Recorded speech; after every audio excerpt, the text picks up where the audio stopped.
반갑습니다. 이 자리에 나오신 모든 분들을 환영하고 축복합니다. 오늘 하나님께서 우리에게 주시는 말씀은 요한복음 3장 1절에서 8절까지 말씀입니다.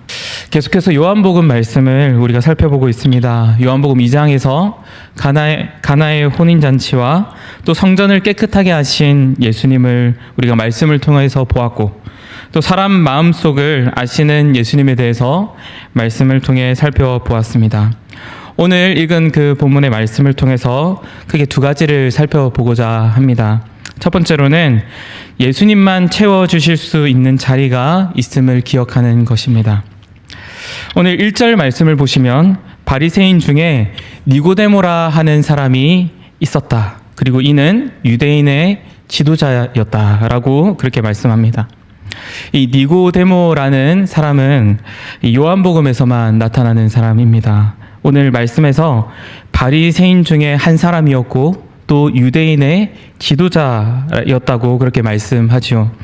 여기서 유대인의 지도자라고 하는 것은 사내들인 공회원임을 의미하는 말입니다. 이 사내들인은 지금 비록 유대인들이 이 로마의 통치를 받고 있는 가운데 있지만 이 이스라엘 자체적으로 이 정치적인 문제를 제외하고 모든 이스라엘의 법을 총괄하는 최고 정책 기구가 바로 이 사내들인입니다.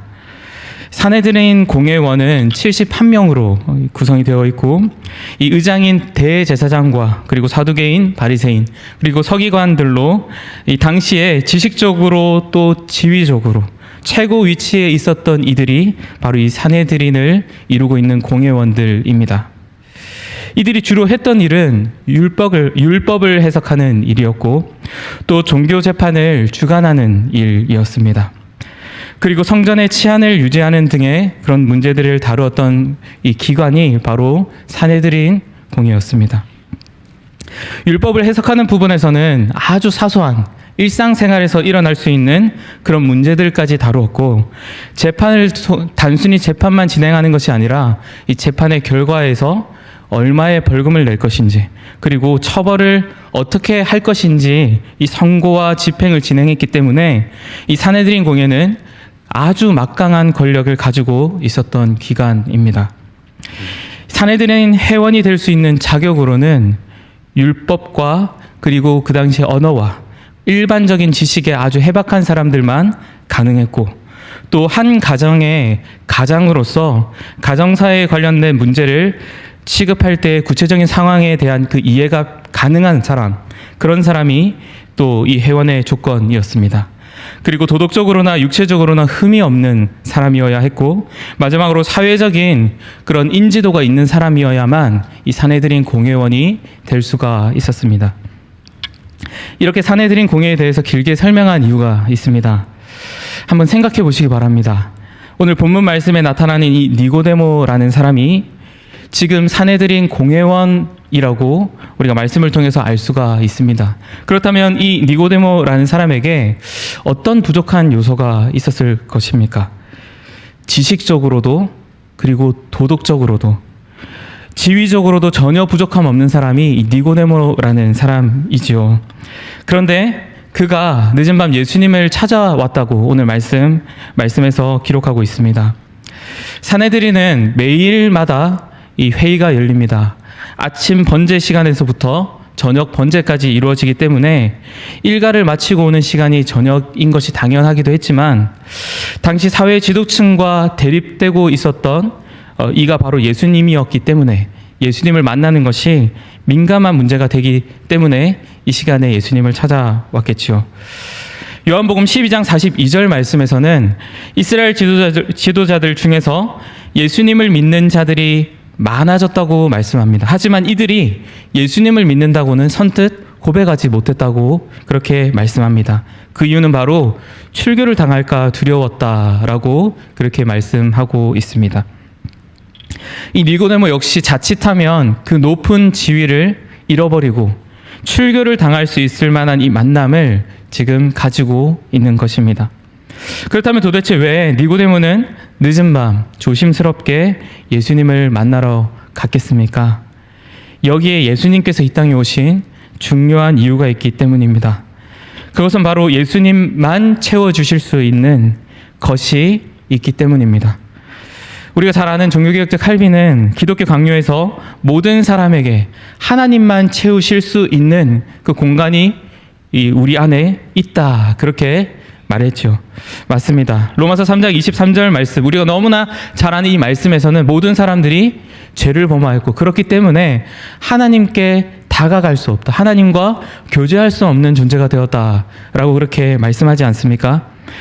아무리 많은 재물을 갖는다 할지라도, 아무리 도덕적으로 또 인품적으로 뛰어난다 할지라도, 다시 말해 누가 보기에도 좋은 남편이고 좋은 아내이고 좋은 부모이고 좋은 동료이고 좋은 자녀라 할지라도 모두에게 하나님만 채워주실 수 있는 자리가 있다라는 것입니다.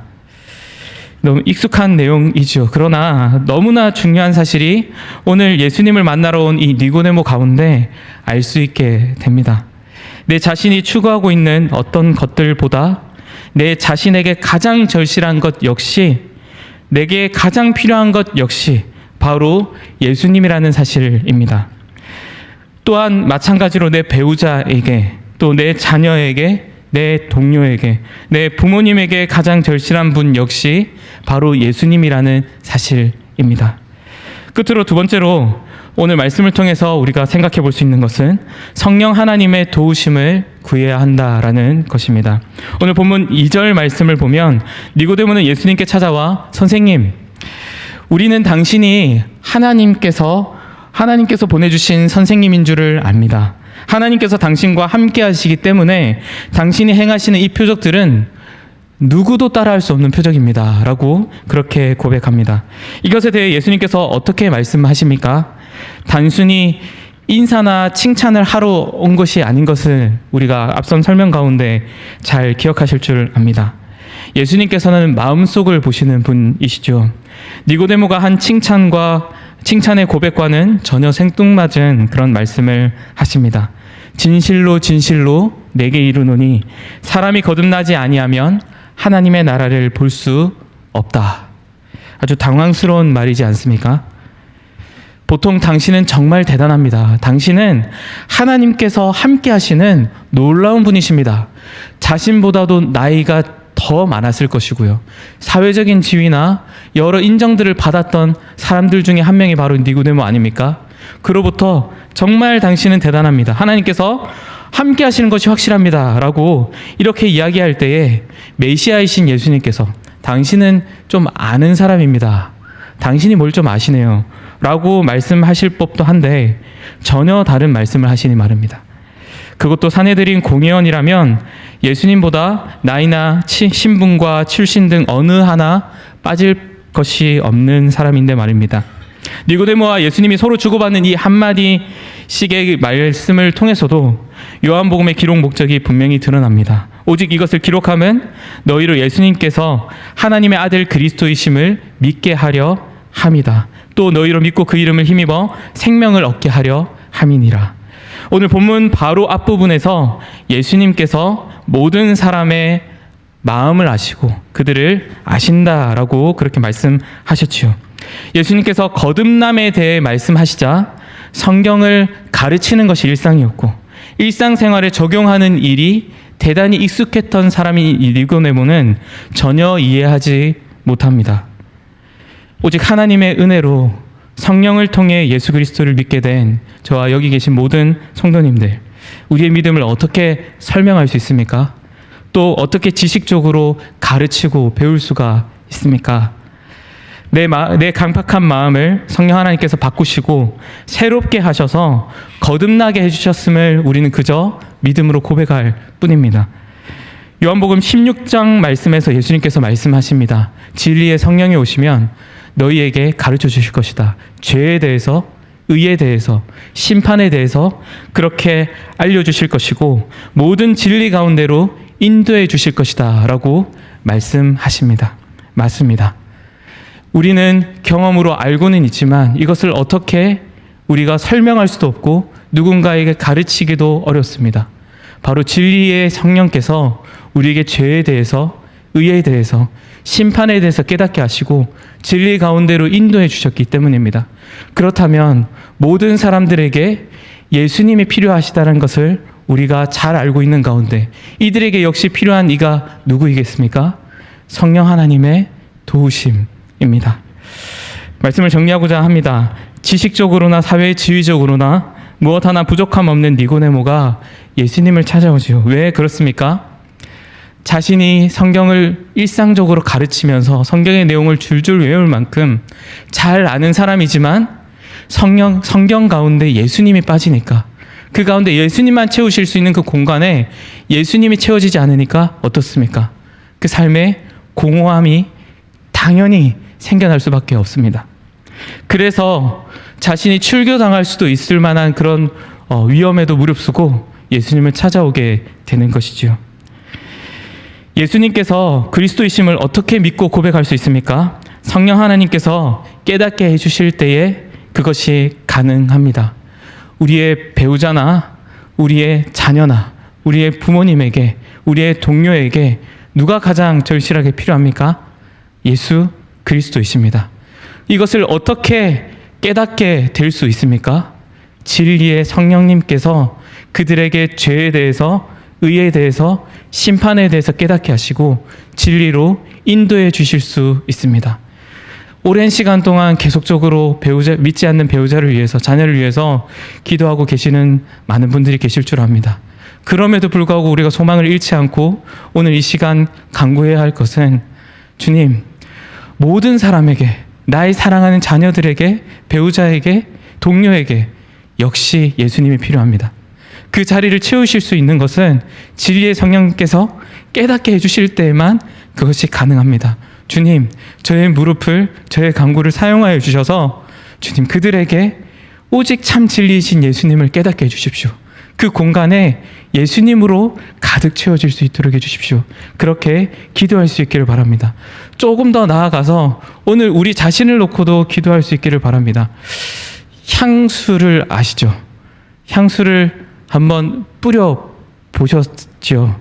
뿌리고 그것이 며칠 동안 유지가 됩니까? 길면 한 이틀 정도 유지가 될 겁니다. 향수를 뿌렸다고 해서 이 향기가 나의 것인 줄 알고 3일이 지나고 일주일이 지나고 한 달이 지났을 때 그 냄새가 나겠습니까? 우리 역시 예수님이 필요합니다. 향수처럼 내가 예수님의 은혜로 오늘 충만하게 살아갑니다. 이것 가지고 한 달 그리고 1년 어떻게 유지할 수 있습니까? 자연스럽게 나의 더럽고 추악한 부분이 올라오게 되지 않습니까? 오늘도 주님의 향기로 덧입혀 주십시오. 내일도 주님의 향기로 덧입혀 주십시오. 그래서 내게 나타나는 것이 나의 추악한 죄된 냄새가 아니라 예수님의 그 거룩하신 그 냄새가 날 수 있도록 나에게도 예수님으로 덧입혀 주시고 충만케 해주십시오. 그렇게 기도할 수 있기를 바랍니다. 주님 가르쳐 주신 기도하겠습니다. 하늘에 계신 우리 아버지여, 이름이 거룩히 여김을 받으시오며 나라가 임하시오며 뜻이 하늘에서 이루어진 것 같이 땅에서도 이루어지이다. 오늘 우리에게 일용할 양식을 주시옵고 우리가 우리에게 죄 지은 자를 사하여 준 것 같이 우리 죄를 사하여 주시옵고 우리를 시험에 들게 하지 마시옵고 다만 악에서 구하시옵소서. 나라와 권세와 영광이 아버지께 영원히 있사옵나이다. 아멘. 오늘 말씀을 생각하시면서 우리의 주변의 이들을 위하여서 그리고 내 자신을 위하여서 오직 예수님으로 충만케 되게 하여 주시옵소서. 성령 하나님 깨닫게 해주셔서 그 가운데 예수님이 어떤 분이신지를 분명히 알 수 있도록 해주십시오. 그렇게 이 시간 기도하며 또 각자의 개인의 기도의 제목들을 가지고 자유하시기를 바랍니다.